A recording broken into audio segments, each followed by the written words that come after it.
या मेरे मौला प्लाट ਲੈਣਾ 1 ਕਰੋੜ ਰੁਪਇਆ ਹੀ ਦੇ ਦੇ। ਓਏ ਹੋਏ, ਕੱਲਾ ਪਲਾਟ ਸਿਰੀ ਚ ਮਾਰਨਾ ਹੈ, ਉਹਦੇ ਤੇ ਕੋਠੀ ਨਹੀਂ ਪਾਣੀ, ਉਹਦੇ ਵੀ ਨਾਲ ਹੀ ਮੰਗ ਲੈ।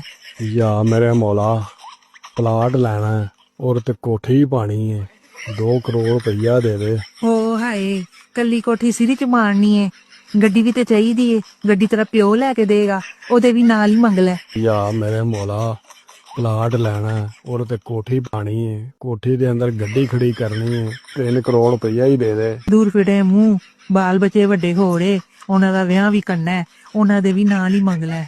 या मेरे मौला प्लाट ਲੈਣਾ प्लाट ਦੇ ਉੱਤੇ ਕੋਠੀ ਪਾਣੀ ਹੈ, ਕੋਠੀ ਦੇ ਅੰਦਰ ਗੱਡੀ ਖੜੀ ਕਰਨੀ ਹੈ, ਫਿਰ ਬੱਚਿਆਂ ਦੇ ਵਿਆਹ ਵੀ ਕਰਨੇ ਨੇ।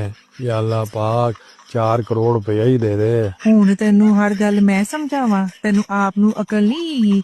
ਬੱਚਿਆਂ ਨੂੰ ਕੱਲ ਨੂੰ ਕੋਈ ਬਿਜ਼ਨਸ ਵੀ ਕਰਕੇ ਦੇਣਾ ਹੈ ਤੇ ਅਸੀਂ ਆਪ ਬੁੱਢੇ ਹੋ ਜਾਣਾ ਹੈ ਤੇ ਉਹਦੇ ਵੀ ਨਾਲ ਹੀ ਮੰਗ ਲੈ। या मेरे मौला ਤੇਰੇ ਖਜ਼ਾਨੇ ਜਿੰਨੇ ਵੀ ਪੈਸੇ ਨੇ ਉਹ ਸਾਰੇ ਮੈਨੂੰ ਦੇ ਦੇ। ਇਸ ਔਰਤ ਦਾ ਢਿੱਡ ਨਹੀਂ ਭਰਨਾ, ਢਿੱਡ ਨਹੀਂ ਭਰਨਾ, ਢਿੱਡ ਨਹੀਂ ਭਰਨਾ, ਢਿੱਡ ਨਹੀਂ ਭਰਨਾ।